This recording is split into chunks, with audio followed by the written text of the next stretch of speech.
Now, let me introduce to you our host for the evening, Shelley Pomerantz. Shelley is an arts journalist and broadcaster.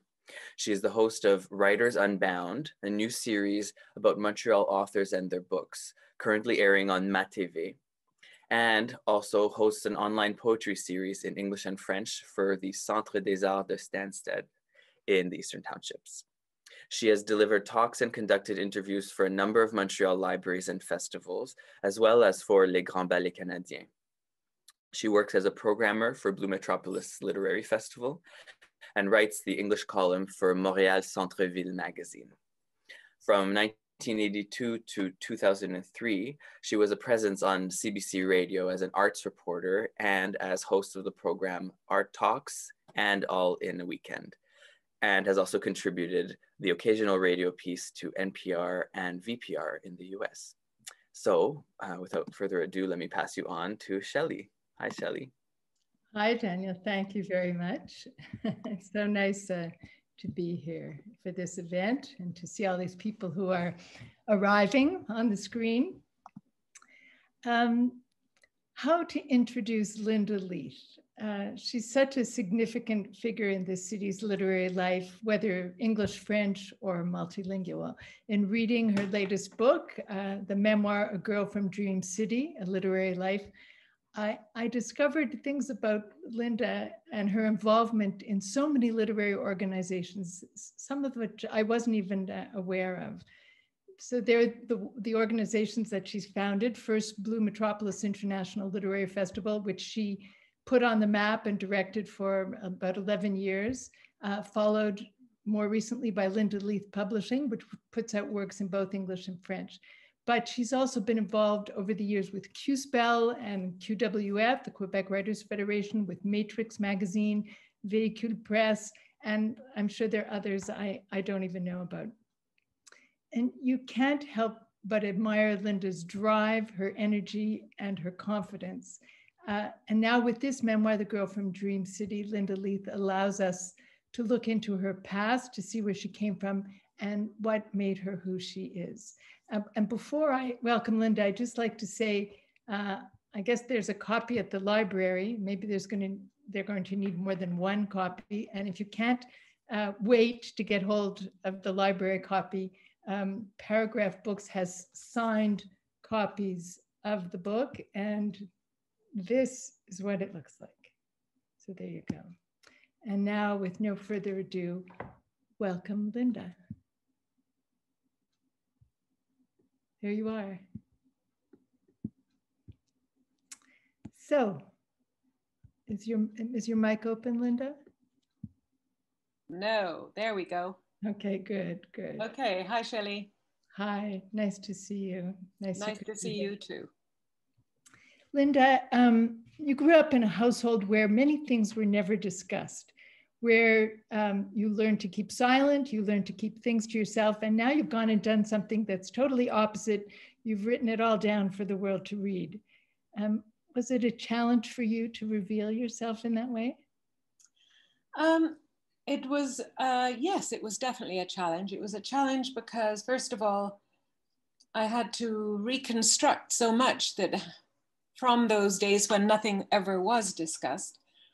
And then even when I had pretty much figured out what happened or what was going on at various times, it was still a tremendous challenge to figure out how to write that, how to express that, how to put that on a page. So yes, I'd say it has been a challenge. And I mean, you've written novels before. This is your first memoir, really. How did it? Well, it isn't really. I've been working up to this, I think, because a dozen years ago, 13 years ago now, I did publish a memoir called Marrying Hungary. Mm-hmm. And that was the story of, well, basically it focused mostly on my first marriage, which I was married to a Hungarian who had come to Canada as a refugee. And then after we had had 3 children here in Montreal, we moved to Hungary. And anyway, that's that was a memoir of a somewhat different kind. I feel that this one is very, very different in every way, but I did have some practice. No, I've read that book actually a number of years ago when it first came out. And you're right, it was a memoir, but this one goes back much further, obviously, your childhood. How would you compare it to writing a novel, writing a memoir?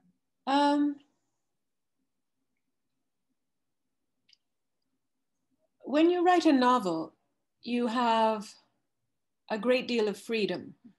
After every word, every sentence, every page, you could go in any number of different directions. When you're writing a memoir, you have a script and you're going to be true to that script. You're not going to be going off in all directions. You're going to tell that story, which is the one you've set out to tell about your life. And so you are both constrained by that. And as in so many things, when you're writing or creating anything, constraints often force you or allow you to be more creative in how you actually set about it. So a challenge, absolutely. And, but very, very rewarding, I have to add, because one of the things you discover if you start writing about your own life, much of which you're bound to have forgotten. I don't think there's any other way. You're bound to have forgotten so much. But if you start focusing on it and you start with that word or phrase or passage, it will lead you further and unlock stories and events and people, individuals that you'd completely forgotten about. So it really opens up that world. And there's something enormously exciting about that and very satisfying about it, because you're actually making your life more full of what it always had, but you just had left pieces behind on your road. So it must be full of surprises, because things suddenly rise to the top, to the surface that you didn't know were there or had forgotten. Yes, absolutely. And I mean, that's one of the things that keeps you going. And when you're writing is that you discover as you go. And much of the discovery is a surprise. Did you discover things about yourself in the process of writing? Oh, yes, very much. I mean, I haven't kept a little logbook of all the things I learned, but absolutely at every step of the way, I was learning about, not only about the people in the world that I moved through, that I knew and who had an impact on me at some point in my life, but about myself and about my own thinking and how it changed and has changed and evolved in all sorts of different ways. Sure, a lot of discoveries. Can you give me an example? I think I'll have to think about that. I can't think offhand. Okay. About what? I think I can. I think there's an episode in the book when I go back. At this point, I'm aged 40 and I'm living in Budapest. And I travel quite soon after, a couple of months after we moved. I moved with my family back to Hungary. And a couple of months after we moved there, I went to Northern Ireland, which of course is where I was born. And I hadn't been back for many years because I had been living here. I had been bringing up, having 3 children, bringing them up, etc., and teaching full time, etc. So I hadn't done much traveling for about 10 years at that point. And I went back to Northern Ireland, and at a summer school on the coast of County Antrim, a very beautiful part of Northern Ireland, I met a woman who came up to me and told me she wanted, first of all, to know where I was from. And I had basically said, well, I'm from Canada. I said, but I was born here in Northern Ireland. And she said, I think your father brought me into the world. Mm. And my father had been a family doctor, a country doctor in the town of Lisburn in Northern Ireland, outside of Belfast, when I was born. And that's where we lived for the first 3 years of my life before we moved for the first time. And in that town, well, he was a country doctor, so he was going to farms in the vicinity and bringing babies into the world on farms and in the town. And this woman, her name is, or was, Harriet Armstrong, had seen my name was Leith, and her mother had always told her how about that lovely young Dr. Leith, who was my father as a young man, and what a gentle doctor he was. You write about this in the book. And I do write about it in the book. And because of course I had to write about it as soon as I realized she called him gentle, and that was not the father I knew. So it forced me, that moment when I was 40 years old, and my father had died some time before that, it forced me to rethink everything about him and about our family. And this book is, many years later, is really the result of all of that thinking. So there was a discovery there. We'll get to more on your father very shortly, but I'd like to know, what was the most difficult part of your story to recount and reveal? I mean, are there things you felt obliged to leave out of the book, or obligated to leave out of the book, or are there people that you needed to protect?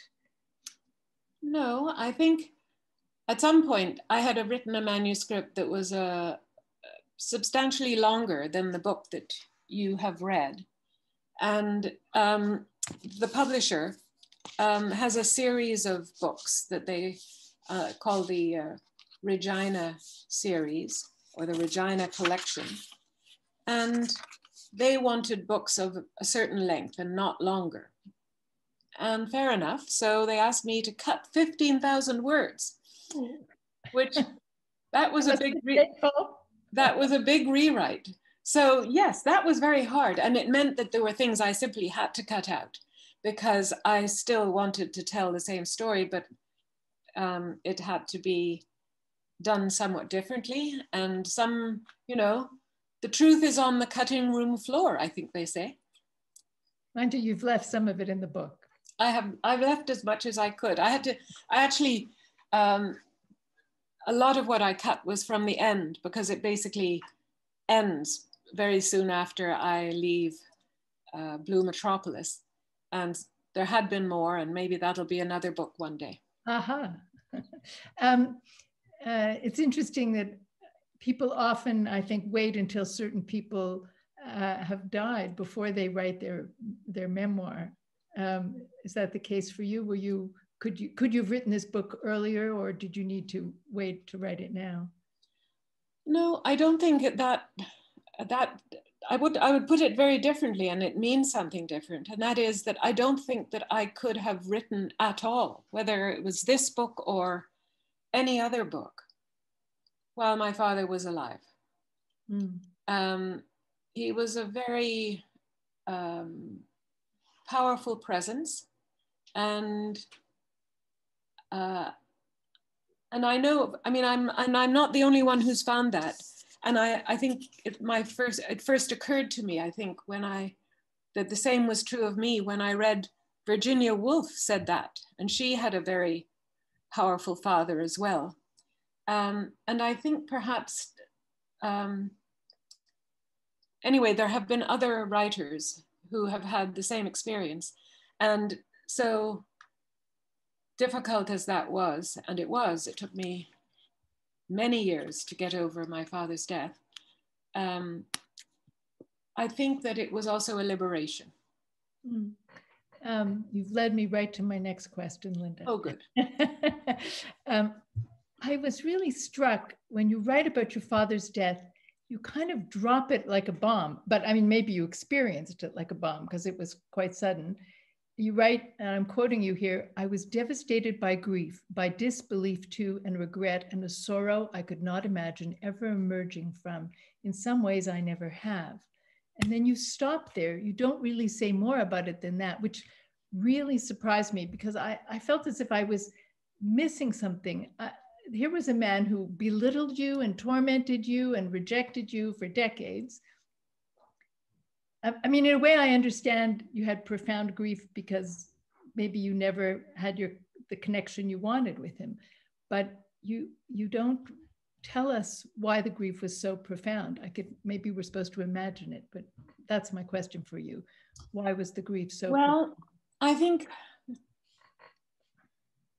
my father was a very complicated man. And yes, there was so much that was so impossible about him and impossible for me. But at the same time, he was a tremendous influence on me and very emotionally, very powerful in my whole life. So, and I think that the regret that I was writing about at that point came out of the context, which is that I had, after some years of having been estranged from him, I had finally decided I was going to go back to, my parents at this point were living in Canterbury in England, and I was going to go and visit and hope for some kind of reconciliation or to end the estrangement. And it just was such a shock, and calling it a bomb is a good way of putting it, because it was literally the night before I left home to travel to England for this hoped for reconciliation that I heard he had died.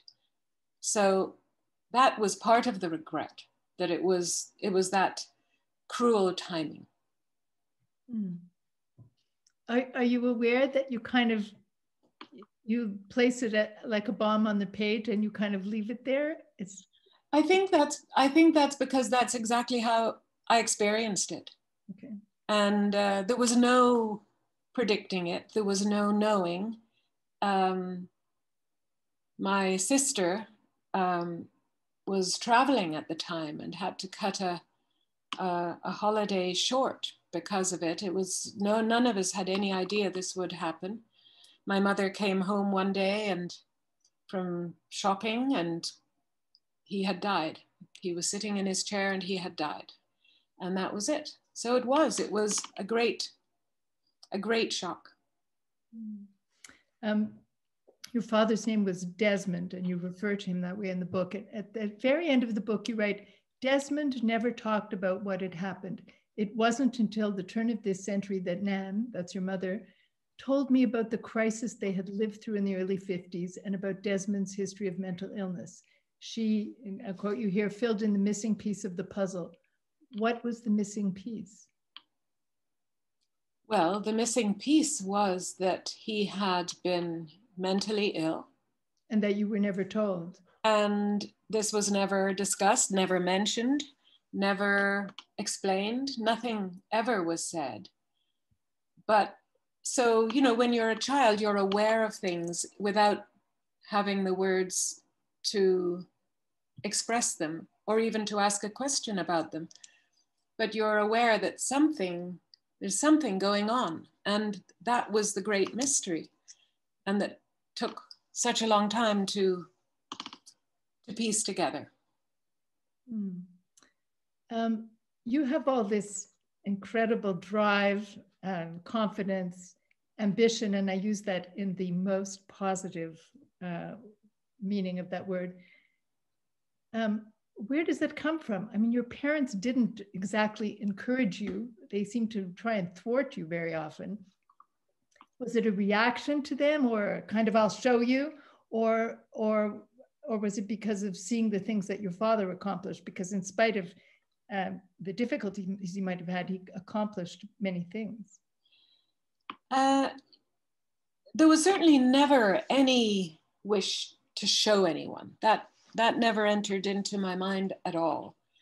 I think, and this is part of the great complexity of feelings, and especially feelings about parents. I think in some ways, I'm very like my father. I have been spared mental illness, and my life has taken a very different course. But I think some of that drive and ambition comes from him, for sure. I think that's where it comes from. Yeah, I think you mentioned it in the book, that seeing him start a magazine, that must have been very inspiring. I mean, you've done a few things like that in your time. Yeah, I don't think he actually started that. He was the editor-in-chief of a medical a publication called Medical World, that was a magazine run by a collective of communist doctors in London. And my father was a communist at that time, a member of the party, and so was my mother. And so he had been employed by this board of this collective of communist doctors to run the magazine, to edit it, etc. And, you know, this was a publication for doctors all over the United Kingdom. And it was a time when medicine was at the center of politics in the United Kingdom, certainly, because the National Health Service was still very new. It had come into existence while we still lived in Northern Ireland in the late 40s. And it was still very political. There was still a Labour government. And Aneurin Bevan, the Minister of Health, was still in government. And so my father was in the thick of things in a way that you wouldn't necessarily think of a medical doctor being in the thick of politics. But in that time, in that place and time, that's exactly what medicine and the sort of politics of medicine, public health issues were at the center. So I think it was a very exciting time for him. And I think that I was infected by his enthusiasm and his passion for what he was doing and for the cause of public health. That never turned into my cause, obviously, but I think the passion is the same. It's speaking of ideal or idealization, it strikes me that you started out with a kind of idealized or very romantic vision of a writer, of a literary figure, that you were taking with the idea of being a writer, a salonière, even before you figured out what you wanted to write about. I mean, there's a difference between wanting to be a writer and wanting to write. Can you well, maybe you want to respond to that before I go on. Well, by the time I knew about the first salonière that I ever knew of, Madame Germaine de Stael, I was writing.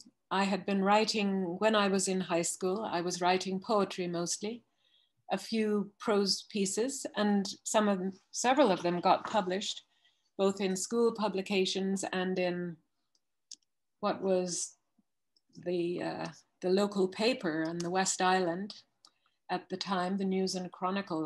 It has gone through various names. I'm not sure that was the name at the time. In any event, so I had been writing. I knew I wanted to write, and I was writing. But that always seemed to me very different from being a writer. A writer, in my view at the time, was someone who had published a novel. And it kind of had to be a novel. I don't quite know why, but that's what and so I aspired to be able to do that. And it took me many years to do that. And I took a long detour before I got back to writing after having children. But I wanted to be a writer for sure, even when I was already writing. And why do you write? Why do I write? That's my hardest question. Yes, that is a hard question. I am compelled to write. It's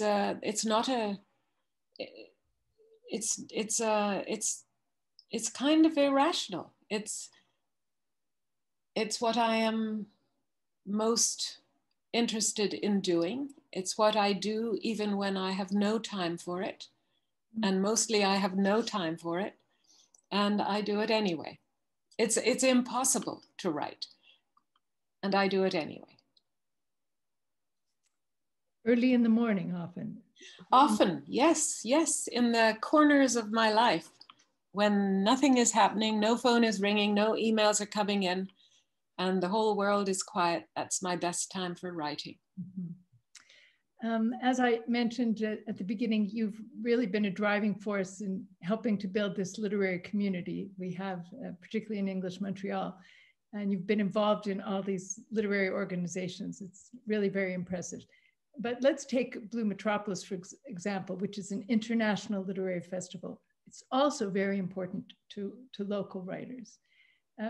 Running Blue Metropolis is an all-encompassing task. It's a huge job. You're dealing with writers and programmers and raising funds and much, much more. When you left, didn't it leave a terrible void? And did you know what you were going to do next when you left? I didn't know what I was going to do next. That evolved over the months after I left, but in my thinking, and then ever since. But it, as in so many things, it's complex. On the one hand, yes, I wanted to do something. I certainly knew I was going to do something. I didn't exactly know that it would become that I would be publishing books in English and French. So I'll say that. The feeling of closing the door on Blue Met and then sitting there at your kitchen table, that must have been a bit of a shock, no? It was also a huge relief. Because as you say, and as you have good reason to know, Blue Met is an enormous amount of work. It's also, and you may or may not have felt that as well, but I certainly felt a great strain, because certainly in my position, I was responsible. And at some point we had 10 employees, say. I don't, it might have gone beyond 10 at some point briefly, certainly at festival time. These are people whose livelihood depended on fundraising, basically. And I did the lion's share of the fundraising. And it was never enough. It's the story of so many small artistic organizations. And so I found it was a responsibility, and at some point too much of a responsibility. So it did feel like a relief to move on. At the same time as, especially in the early days, I loved it. And I think I always loved it, and I always will, because it was creating something, what I think really is something wonderful for this city, in this city, that is unique to this city. There is no other organization like it. And I've been to many. I agree. Though when you left Blue Met, that would have been the chance to devote yourself to writing full time, and then you went and created a publishing house instead. That's right. Well, I seem to thrive on complications and a complicated, busy life. I'd like to talk a little bit, because I think you know this better than anybody else, or as well as anybody else. how you've seen the Montreal literary community evolve since the 80s and 90s.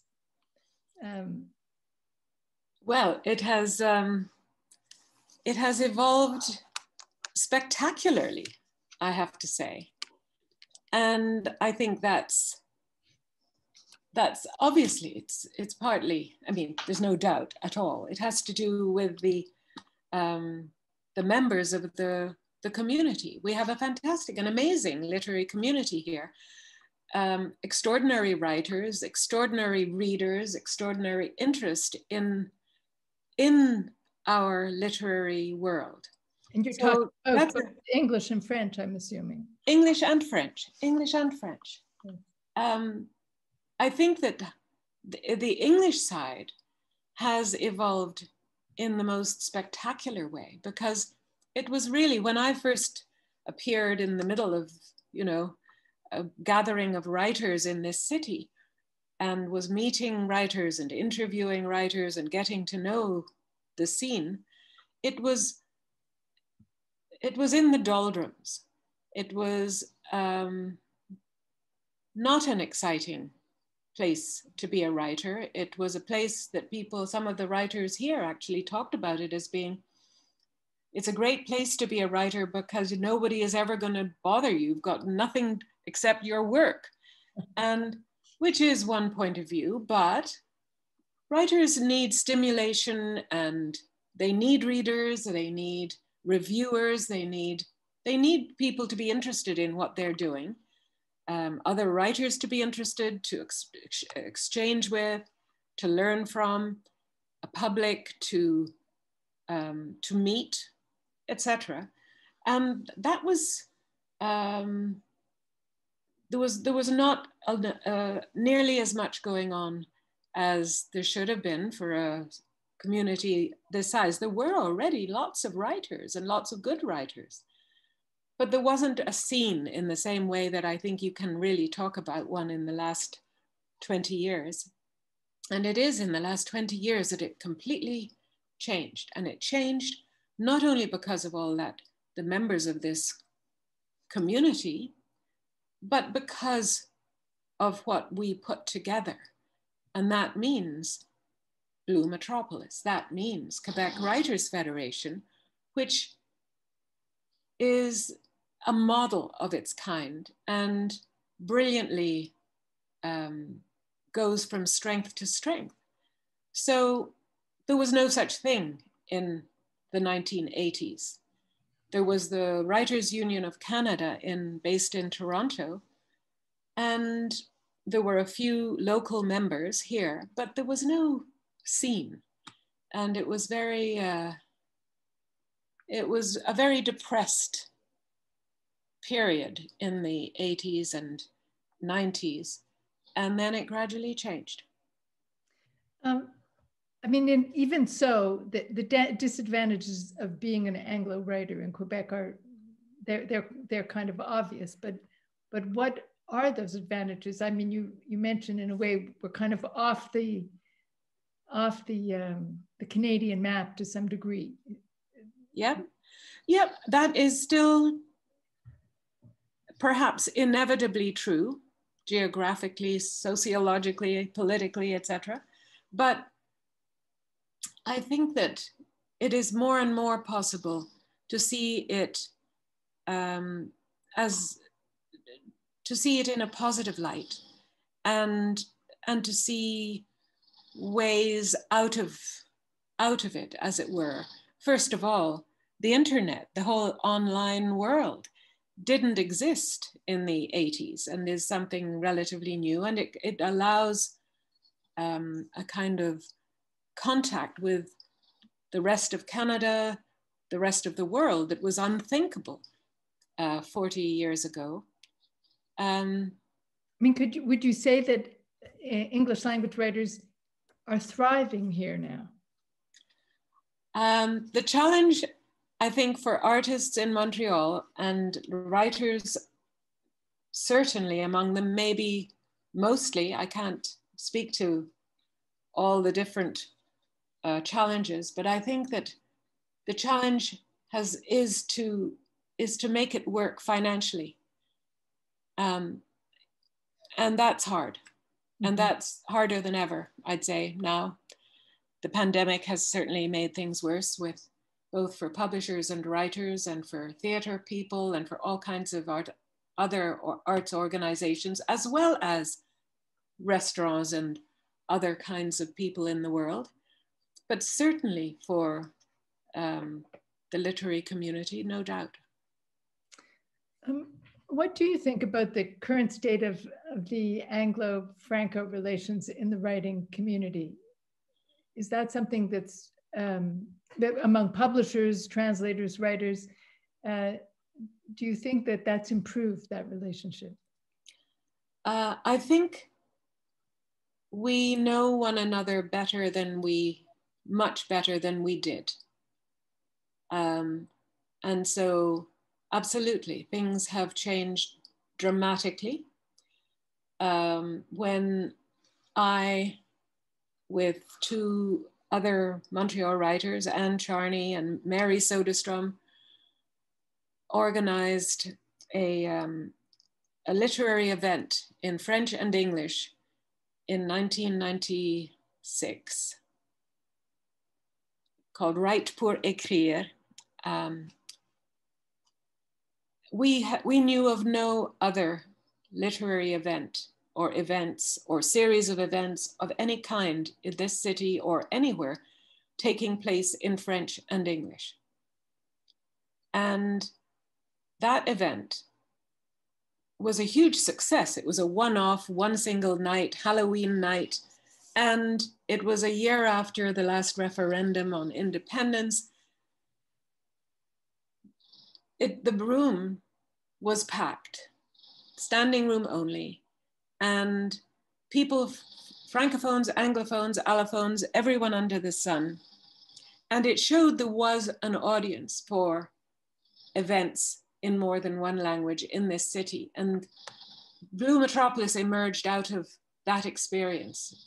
Because there was a reaction to it initially from the French community? But was well, at the beginning, we were, the three of us were members of the Writers' Union of Canada at the time. And we crossed town and went to the Maison des Écrivains and approached the president and executive director of UNEC, the French Writers' Union, to collaborate on this event, which became Write pour écrire. And so we, and at first they were very, very wary and unwilling to get involved and delayed. And anyway, it changed gradually. And eventually they were thrilled by the event, but they were definitely hesitant. Mm. But now, I mean, look around, it's a commonplace now for events to take place in French and English, and often another language or two or more. And that, of course, is in part, I'd say in large part, the influence of Blue Metropolis, which has had a substantial influence on the way we think of literary events in this city and of the potential of literary events. Just to go back to your book a bit, in the book you mentioned a number of writers. You mentioned Mavis Gallant, Margaret Drabble, Doris Lessing, Madame de Stael. I know that you were quite close to Mavis Gallant in spite of her sharp tongue, which I've experienced as well in the past.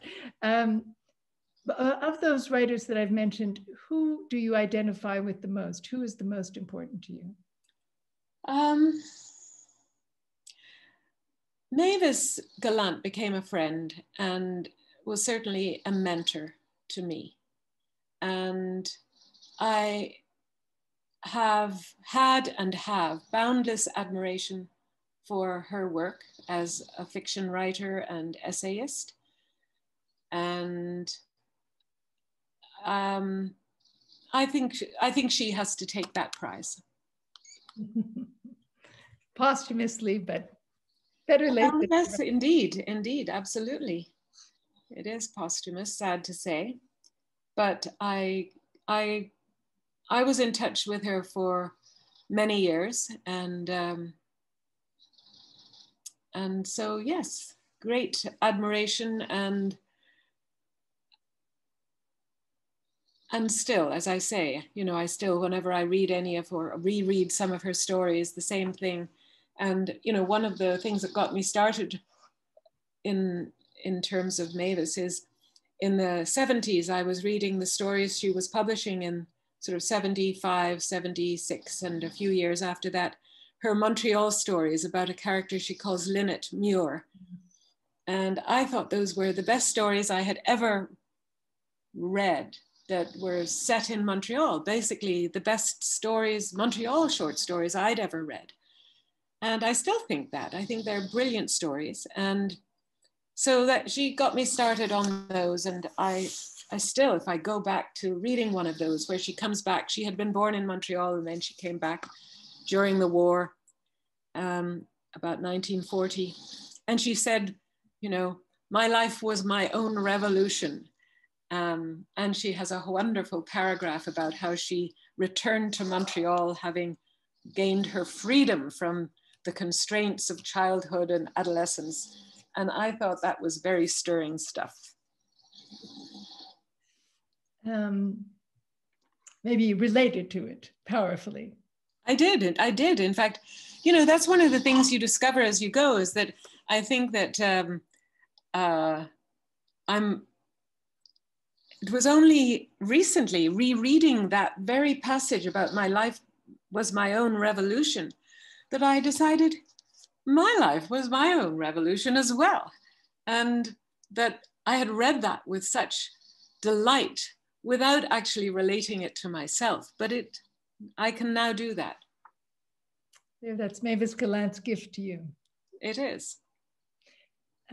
You've explored so many, aside from exploring so many different positions and jobs, you've also explored so many literary genres. I mean, novels, nonfiction, anthology, now a memoir, and memoir earlier, as you said.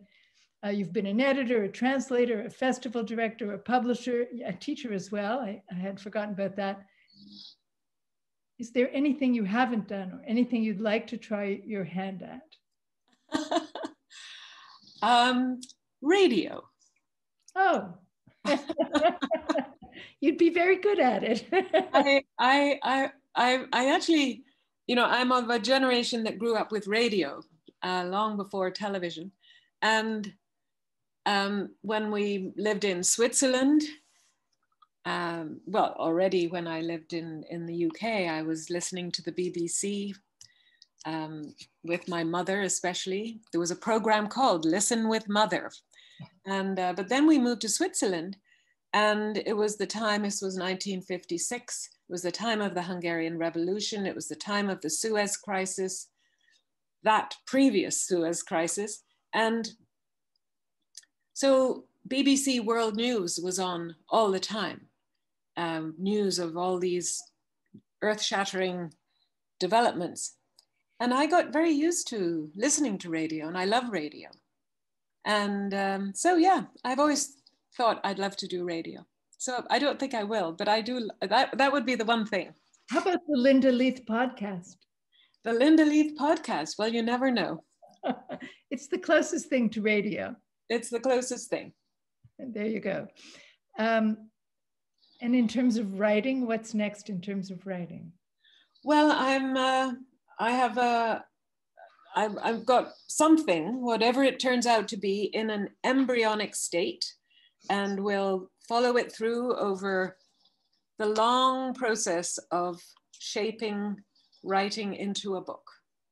A novel? I don't know. Oh. Too soon to say. I think we'll wind things up a little bit here so people can ask questions, because I'm sure people have questions for you, but I will just say thank you so much for this. I mentioned that Linda is the author of The Girl from Dream City, A Literary Life, published by... I've got one too. Published by the University of Regina Press. And I think there's one copy at the library, but there may be a long list for it. So you can, as I mentioned earlier, pick up signed copies at Paragraphe Books. You can order those online too, I'm sure. So let's see if we have questions here. Here we go. This is from Monica, who writes, after publishing your memoir and having gotten some responses, were you upset about anything you had written that you now think you wish you hadn't? Gosh. I'm proud of my books, actually. I must say, I would say that there are always. I think she's referring to this book in particular. Oh, I see. No, I have no regrets. You haven't had to apologize to anybody. Not yet. And Monica also says, what made you want to write a memoir as compared to your interest in writing other forms? I think that it was a need, a desire to apply words to those aspects of my life that were never discussed and never spoken and never articulated. And I felt the need to articulate them. Okay. Do we have any other questions? Oh, yes, we do. This is from Layla Marshy, who I believe works with you. Yes, Layla asks, is there a regret that your father did not read any of your books? You said earlier that you could not write while he was alive, so he never knew you were a writer. No, he never knew that. Thank God he never got to read any of it, is all I can say. I think the very idea that he would have prevented me from, that's what I mean when I say I couldn't be a writer while he lived. He was too critical, and he was always very critical of me, especially.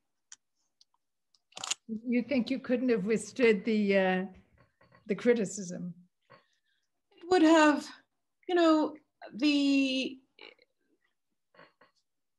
if you write something, if you create something as an artist, as a musician, whatever your art form, it's a delicate flower, and it needs to be nurtured, and it likes to be appreciated. And of course there is such a thing as criticism, but there's sometimes criticism can be destructive, and that doesn't help anybody. We've talked a lot about your father. We haven't really talked about your mother and the role she may have played in you becoming a writer. I couldn't hear that.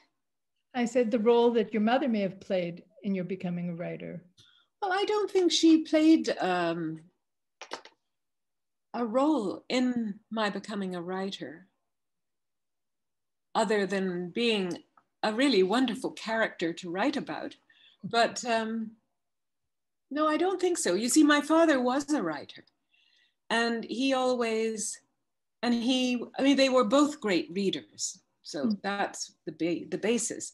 But I think that my father actually aspired to write, and I don't think my mother ever did. And so that's one of those ways in which, in some ways, I'm like him. Certainly your father gave you a lot to write about. He certainly did. Yes, that is true. Here's a question. I think this might even be from Daniel. Could you write a novel about your father? Is that something you would consider? I never have, but it's conceivable, but it would be a very different person, but maybe not even a man. Anyway, I don't know. It's too hypothetical. And at the moment I think I've got as close as I ever will to creating my father in words, recreating him and his character, his complex personality as in this book. And maybe I should just leave it right there. We'll see. He may come back in some form. Okay, actually, it wasn't Daniel who asked that question. It was somebody else. I'm not sure who. Are there any more questions? If not, I think we're going to wind up here. And I'll thank Linda again, and thank Daniel Miguez at the library for arranging this. And say good evening to everybody. But I'm going to ask everybody to open their cameras and their mics now. Yeah, well, we can definitely turn our cameras on, and it's nice to see everyone who's here. Usually we'd be packed into the Westmount room or Victoria Hall listening to Linda and Shelley. Thank you all for coming. Thank you so much, Linda, for agreeing to speak at the library, virtually at least. Thank you, Shelley, for hosting. It was a very interesting discussion.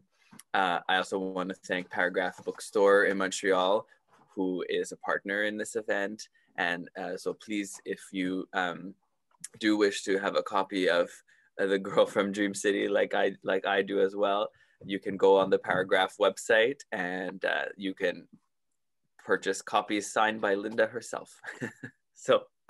And I would just like to thank you very much, Daniel and Shelley. And I enjoyed this very much, and thank you for having me. And thanks to all the people who tuned in. It was and thank you all for being here. Yeah, it was wonderful. Lovely. Thank you, everyone. Have a great evening. Bye.